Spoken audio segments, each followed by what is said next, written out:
छोलिया हो या लोबिया, सफेद चने या काले चने, सब कुछ मजेदार बने।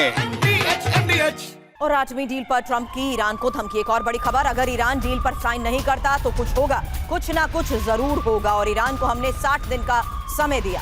जंग में इजराइल अच्छा कर रहा है। ट्रंप का ये बयान जिस वक्त आ रहा है वो बहुत महत्वपूर्ण है, क्योंकि इजराइल की तरफ से लगातार किए जा रहे इन हमलों की एक एक तस्वीर तो हम आपको दिखा रहे हैं। वहीं आठवीं डील पर ट्रंप की ईरान को इस वक्त एक बड़ी धमकी सामने आई है, जिसमें साफ कह दिया गया है कि अगर ईरान डील पर साइन नहीं करता है तो कुछ होगा जरूर। और ईरान को जिस तरीके से 60 दिन का समय देने की बात डोनाल्ड ट्रंप की तरफ से कही गई है, इस बीच ट्रंप का ये बयान कि जंग में इजराइल अच्छा कर रहा है।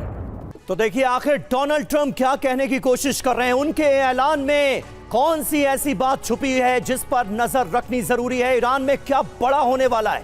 ट्रंप ने क्या कहा, राजधानी तेहरान को तुरंत खाली करें, लोग इवैक्यूएट किया जाए। तेहरान से लोगों को बिना कुछ सोचे तेहरान को छोड़े ईरानी नागरिक, जितनी जल्दी हो सके तेहरान को खाली कर दिया जाए। अमेरिका क्या करेगा इसके बारे में ना सोचे, तेहरान को खाली करें।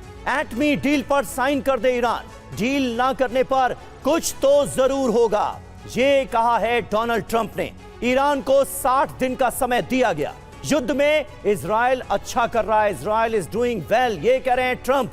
बड़ी बात देखिए क्या है, क्या जंग में अमेरिका सीधे सीधे कूदने जा रहा है, अमेरिका की एंट्री होने जा रही है। यह है बड़ा सवाल और यही सवाल लेकर मैं अपने मेहमानों का रुख करना चाहूंगा। Major general VK. दत्ता हमारे साथ मौजूद हैं, ग्रुप कैप्टन विनोद ऑगस्टीन आज हमारे स्टूडियो में मौजूद हैं, कर्नल अनुराग शुक्ला हमारे साथ मौजूद हैं, प्रोफेसर संजय भारद्वाज हमारे साथ मौजूद हैं। लेकिन सबसे पहले वी.के. दत्ता जी, मैं आपसे जानना चाहूंगा, डोनाल्ड ट्रंप जो कह रहे हैं उसके मायने क्या है, मतलब क्या है? ये कोई मामूली बात तो नहीं कि तेहरान को लोग डोनाल्ड ट्रंप के कहने पर खाली कर दें। अमेरिका की मंशा क्या नजर आ रही है, ईरान में क्या करने वाला है अमेरिका?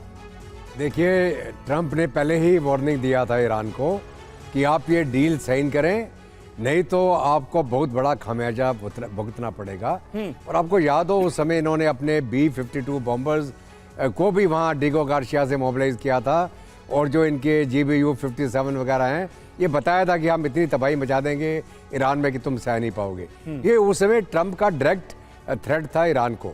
अभी 60 दिन का समय दिया था, तो 60 दिन तक वार्तालाप चलता रहा, और जो लास्ट पिछले संडे इतवार की जो इनकी फाइनल बात होनी थी, लेकिन इजराइल ने बताया कि ये टामाटोल कर रहे हैं, ये अपना प्रोग्राम लगातार बढ़ाते चले जा रहे हैं और ये सिर्फ टाइम गेन कर रहे हैं। और 61st डे को इजराइल ने वो सरप्राइज अटैक करके ईरान के सारे न्यूक्लियर साइट्स के ऊपर पहला वार किया।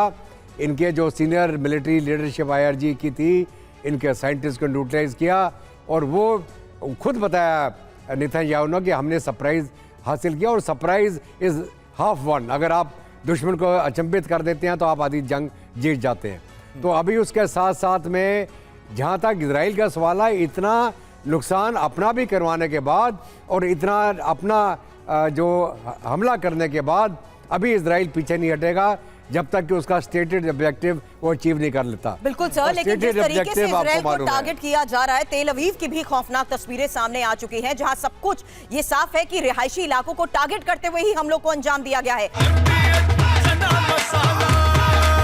अब छोलिया हो या लोबिया, सफेद चने या काले चने, सब कुछ मजेदार बने।